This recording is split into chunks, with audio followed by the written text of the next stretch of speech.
Hello everyone, I'm Rabbi Chaitovsky here at my office at BMH-BJ. Welcome to another video dvar. This week there's a lot of interesting energy surrounding the Shabbat. We have a Torah portion that deals with two very famous things, the building of a Mishkan and the sin of the golden calf, and we've talked about that before, and I'm not going to talk about that today. We also have the energy of Parshat Parah, the mystical and esoteric law involving a red heifer and its role in the purification process for an Israelite who may have come in contact with the dead or some other agent of impurity. And that concept of purity and the process by which one becomes pure is very strange and has occupied the minds of many of our greatest commentators. And I'm not going to give you the secret to what makes the purification process work, because I'm not sure what makes it work. But I can put it into context, because this is just one of 4 special Torah portions, mini Torah portions, that are engineered to be read on weeks prior to the holiday of Passover. Now, Pesach, if you examine the Torah, Pesach is our first holiday.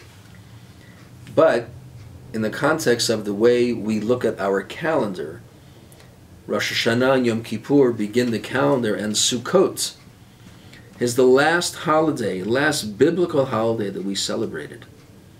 And if you just imagine a Jewish calendar without Chanukah and without Purim, biblically speaking, the Pesach holiday would be the first holiday in the spring, coming on the heels of a few months of hibernation and seclusion, where it's dark and it's dreary. And we all know that Pesach is a major event, celebrates a major event in our history, and is a major event in our calendar. So much preparation and so many things to do in order to get ourselves physically and mentally ready for the holiday. These 4 Torah portions that I'm going to tell you about are actually a roadmap to help us get ready to celebrate Pesach. And I'm talking about it today because this week's selection is the most esoteric and is the strangest one out of all. So they begin a few weeks ago at the Torah portion of Mishpatim with a selection known as Parshat Shkalim. It actually comes from the beginning of this week's Torah portion, Ki Tisa, but it's read for a totally different reason, and it's read to make the statement that when a census is taken, the process by which we count Israelites and count Jews has nothing to do with a number, but has more to do with the contribution that might be made. Everyone contributes a half shekel, and you count up the half shekels, and you know how many adults were in the community. Why a half shekel? To get the point across that we are part of a larger community. I can't do everything myself. I have a partner who has been assigned to me or not. But I contribute a half, my partner contributes a half, and then we have a whole.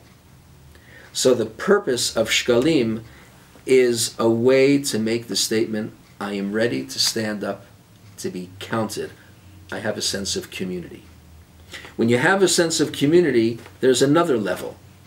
And that we have with Parshat Zachor, the Torah portion of remembering. What do we remember? We remember the battle against Amalek, how they were the first nation to attack us, and how we emerged from that a little hobbled, but a little stronger as well.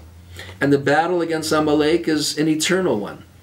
It comes right before the holiday of Purim, which deals with a Haman, who we say represents Amalek, if not genetically, then at least by disposition.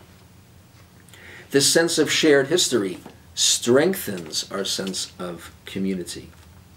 And then we have this week's Torah portion, the esoteric ritual of purification.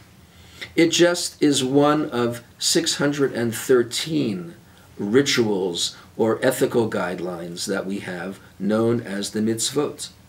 And by having a shared sense of history, by allowing us to build community, we sense a certain drive to behave a certain way, to behave in concert with the community. Those three steps are very vital, because in a couple of weeks we're going to have the fourth Torah portion, that of HaChodesh. This is the new month for you, the month of Nisan. It's going to be the beginning of an entirely new life for yourselves. And we celebrate Pesach, the birth of our people as a people. In order to make that real year after year, we need to build a sense of community. We need to build a shared history. We need to act in a certain way that comes out of that sense of community. Then we can stand as a people ready to adopt the implications of our freedom.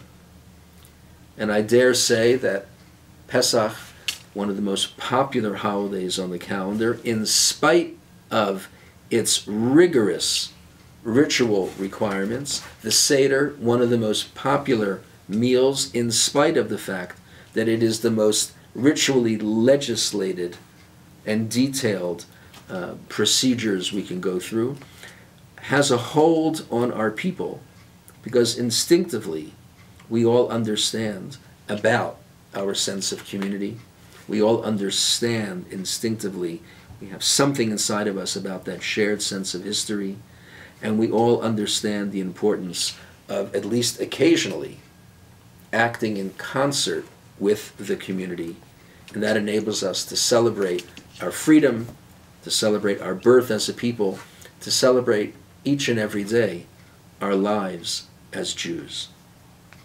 Something to think about on this special Shabbat. Shabbat Shalom.